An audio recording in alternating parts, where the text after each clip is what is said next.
1996 সালে লাঙ্গল, 2001 সালে ধানের শীষ, 2014 সালে স্বতন্ত্র এবং 2018 সালের বিতর্কিত নির্বাচনে মহাজোটের প্রার্থী হয়ে এমপি হন ডাক্তার রুস্তম আলী ফারাজি।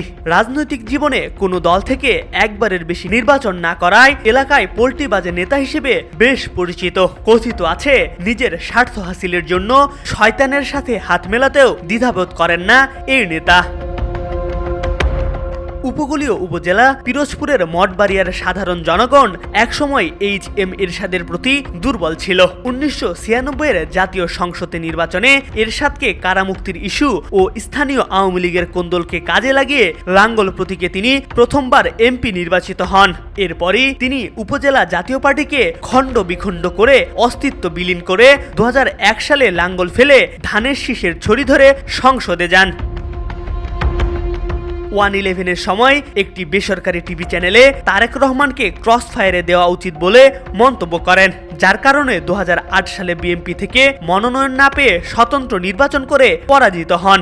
2014 সালে স্বতন্ত্র নির্বাচন ও 2018 সালে মহাজোট প্রার্থী হয়ে বিতর্কিত নির্বাচনে অংশ নিয়ে পোল্টিবাজ এমপি হিসেবে খ্যাতি লাভ করেন। আওয়ামী লীগের দোসর ডাক্তার ফারাজি বর্তমানে চরমনাই পীরের ইসলামী আন্দোলন বাংলাদেশে যোগদানে ব্যাপক গুঞ্জন শোনা যাচ্ছে। এমনকি তিনি আগামী নির্বাচনে হাত পাখা প্রতীকে মঠবাড়িয়া থেকে নির্বাচনে অংশগ্রহণ করবেন বলেও নিশ্চিত হওয়া গেছে। ওনার বিরুদ্ধে যদি কোনো মামলা থাকতো, কেস থাকতো, আওয়ামী লীগের কথা শুনতো, আওয়ামী লীগ কি করতো, তো মঠবাড়িয়ার লোকে তোমার নামে কেস দিত বা সরকারি ভাবে ওনার থানায় অনেক কেস থাকতো।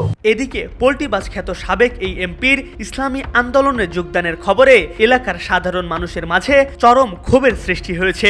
এমনকি তাকে এলাকা থেকে বিতাড়িত করারও ঘোষণা দেওয়া হয়েছে। রুস্তম ফারাজি হচ্ছে একজন সুবিধাবাদী মানুষ। ওনার চরিত্রটা এইরকম, উনি যেখানে সুযোগ দেখে সেখানে উনি বেরে। উনি কোনো আদর্শ বিশ্বাস করে না। উনি ছাত্র জীবনে মূলত বাংলাদেশ ছাত্র ইউনিয়ন করছে, ছাত্র জীবনে কমিউনিস্ট ছিল। ডাক্তার রুস্তম আলী ফারাজি ছাত্রলীগের মাধ্যমে রাজনীতি শুরু করেন। এরপর অন্তত 11 বার দলবদল করেছেন। এর মধ্যে শুধু জাতীয় পার্টি ও চরমনাই পীরের দল ইসলামী আন্দোলন বাংলাদেশ 3 বার করে যোগ দেন। ডাক্তার রুস্তম আলী ফারাজি আজকের মঠবাড়ির একটি আমাদের জন্য একটি লজ্জাকর, একটি হাস্যকরে আমাদের মঠবাড়ির ক্ষেত্রে উনি উপস্থাপন করেছেন। ডাক্তার রুস্তম আলী ফারাজির মঠবাড়ি ইতিপূর্বে 3টে মামলার উনি আসামি। চরমনাই হুজুর সাহেব ওনাকে আর কি জয়েন করেছেন। এরা আমি আমার দলের পক্ষ থেকে অনুরোধ জানাবো যে ওনাকে যেন এই দলে না নেওয়া হয়। দিনরাত শেখ হাসিনার গুণকীর্তন করা ফারাজি সাধারণ মানুষ সহ অনেক বিএনপি নেতাকর্মীর নামে মিথ্যা মামলা দিয়ে হয়রানি করেছে। বিএনপি খালেদা জিয়া ও তারেক রহমানের বিরুদ্ধে বিষেধাগার করে এখন ভুল পাল্টে আবার এমপি হওয়ারও স্বপ্ন দেখছেন। বারবার কেন দলবদল করছেন এ বিষয়ে ডাক্তার রুস্তম আলী ফারাজির বক্তব্য নিতে বারবার যোগাযোগ করা হলেও তাকে পাওয়া যায়নি। নিউজ ডেস্ক, আজকাল।